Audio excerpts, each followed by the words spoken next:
La Tierra, un planeta joven.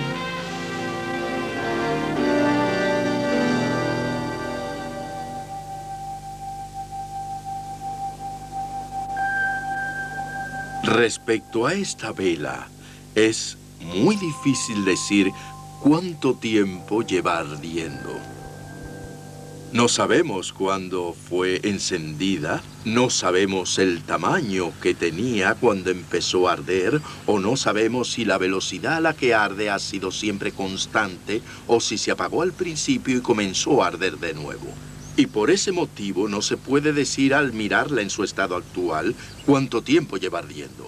Bien, la Tierra y el Sistema Solar pueden compararse a esta vela.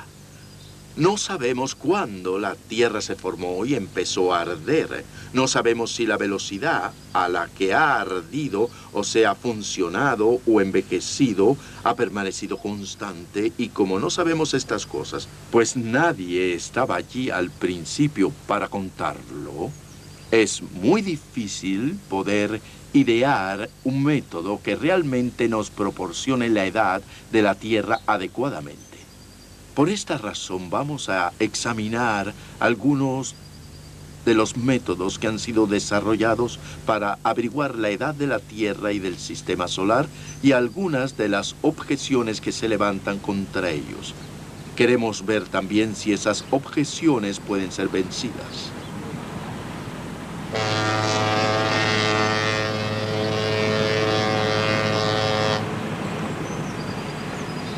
Un paisaje holandés típico, un pueblecito pintoresco cerca del río Rin, y como en cualquier otra parte del mundo, pero especialmente en la densamente poblada Holanda, se necesita fabricar nuevos hogares para más personas. Pero entonces se hace un descubrimiento. Mientras se preparan los terrenos para edificar las viviendas, restos de una vieja historia olvidada hace mucho son desenterrados. Con gran cuidado, las piezas se recogen para ser investigadas. Y la primera pregunta es, ¿qué tan antiguos son estos objetos? ¿Encontramos acaso una colonia romana o quizás una villa medieval?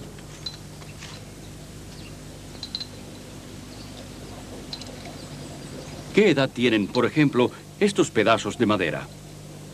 El Laboratorio de Estimación de Edades de la Universidad de Groningen intentará averiguarlo. Y para ello utilizarán el carbono 14 o método del carbono radiactivo. El ganador del premio Nobel e inventor de este proceso, el profesor Wheeler Levy, un evolucionista, nos explica este método. Lo que sucede es que los rayos cósmicos ponen carbono radiactivo en los alimentos que ingerimos y nos volvemos radioactivos con el carbono radiactivo. Y mientras vivimos, seguimos comiendo y la concentración se mantiene constante. Pero cuando morimos, ya no comemos y nuestro cuerpo empieza a perder el carbono radiactivo a la velocidad de la mitad cada 5.730 años. O sea, que midiendo la cantidad del carbono radioactivo en un cadáver, podemos determinar cuándo murió. En eso se basa el método del carbono radioactivo. Esto se cumple no solo para los seres humanos, sino para todo ser viviente. Por ejemplo, estas hermosas gacelas. Mientras estén vivas y se alimenten, tanto el carbono 14 como el carbono 12 estarán entrando y saliendo de sus cuerpos. La proporción de C14 con respecto a C12 dentro y fuera de sus cuerpos es la misma. Pero cuando el animal muere, este deja de comer y entonces algo ocurre. Por un largo periodo de tiempo, el C14 se descompondrá gradualmente en nitrógeno, abandonando el cuerpo. Al cabo de 5.730 años, solo quedará la mitad de la cantidad original de C14. Por eso decimos que la vida media del C14 es de 5.730 años. Técnicamente se hace de la siguiente manera. Después de limpiar bien la muestra, esta se coloca en un horno de cuarzo de gran intensidad que puede alcanzar temperaturas muy altas. En él, la madera se quema completamente para aislar los gases. Entre ellos está, desde luego, el gas radiactivo a base de C14.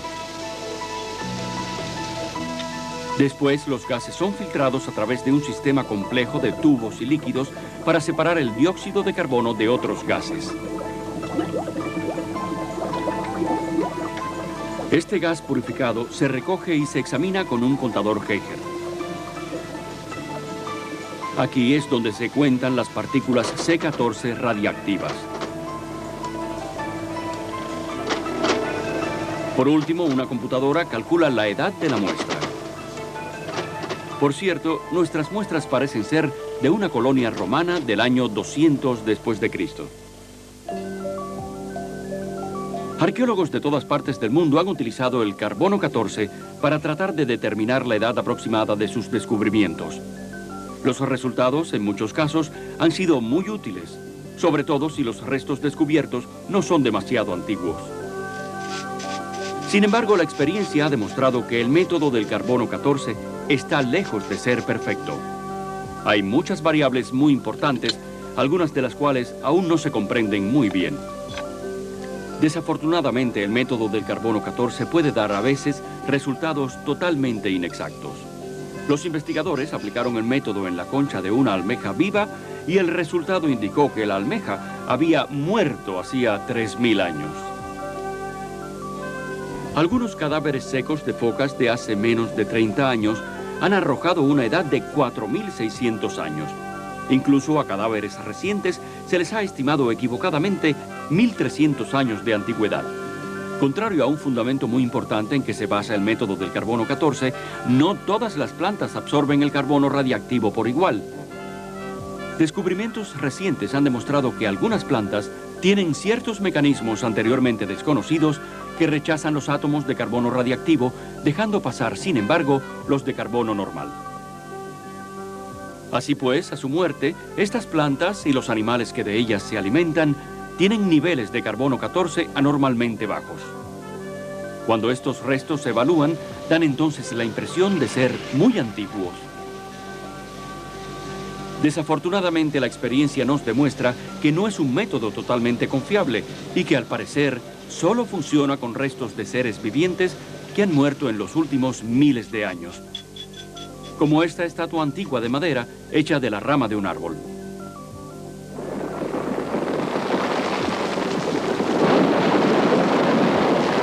¿Qué métodos utilizan los evolucionistas para averiguar la edad de cosas tales como las rocas y los minerales que según ellos suponen que tienen millones y hasta miles de millones de años?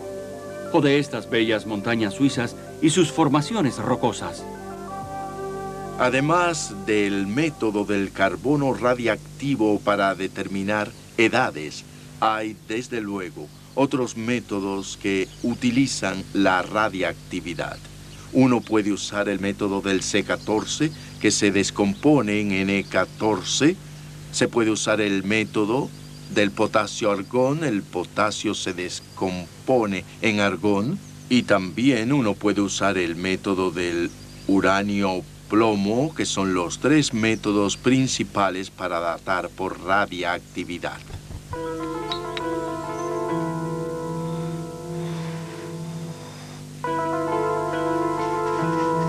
Para datar objetos por el método del C14, se necesitan muestras de cosas que alguna vez estuvieron vivas, como madera o huesos. Los otros dos métodos que el profesor Wilder Smith mencionó utilizan materia inorgánica, sin vida, como piedras y rocas. Pero el principio es el mismo. Hay algún tipo de proceso de descomposición. Midiendo la proporción de material radiactivo que ha quedado con respecto a la cantidad de material descompuesto, se puede intentar datar la muestra. Tomemos, por ejemplo, esta roca. En algunas rocas se encuentra el elemento uranio. Como se sabe, el uranio es radiactivo como el C14, pero su descomposición es mucho más lenta. El uranio de esta roca se descompone en plomo y otros elementos. Se necesitarían unos 4.500 millones de años para que la cantidad original de uranio se redujera a la mitad. Durante estos procesos químicos complejos se forma el gas helio. El helio también es de interés, como veremos más adelante. Veamos ahora un proceso no muy científico, el experimento del tanque de agua. Aunque no es especialmente científico, es muy interesante porque muestra las 3 asunciones básicas de todos los sistemas de determinación de edades por radiactividad.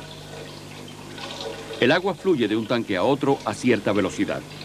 Usted pensaría que midiendo el nivel de agua en ambos tanques y comparándolos entre sí, podría determinar exactamente cuánto tiempo lleva corriendo el agua, especialmente si conoce la velocidad actual del flujo. Parece lógico y al principio nadie objetaría a los resultados de su experimento. Pero al hacer eso, está basándose en 3 supuestos. Usted habrá pensado que al principio del experimento, el segundo tanque estaba vacío. Pero no fue así, tal como puede ver. Una velocidad constante. Tal vez pensó que durante todo el experimento, la velocidad era constante. Pero no fue así, como veremos. Usted pensó así porque no contó con influencias externas. Pero, ¿qué sucedió realmente? Mientras usted estaba ausente, un entrometido entró al laboratorio e hizo 2 cosas importantes. Cambió la velocidad del agua y añadió otra cubeta de agua. Qué triste. Porque al no saberlo, sus cálculos cuidadosos y sus resultados no sirven para nada. El tiempo de flujo actual es más corto que lo que usted pensó. El segundo tanque estaba medio lleno.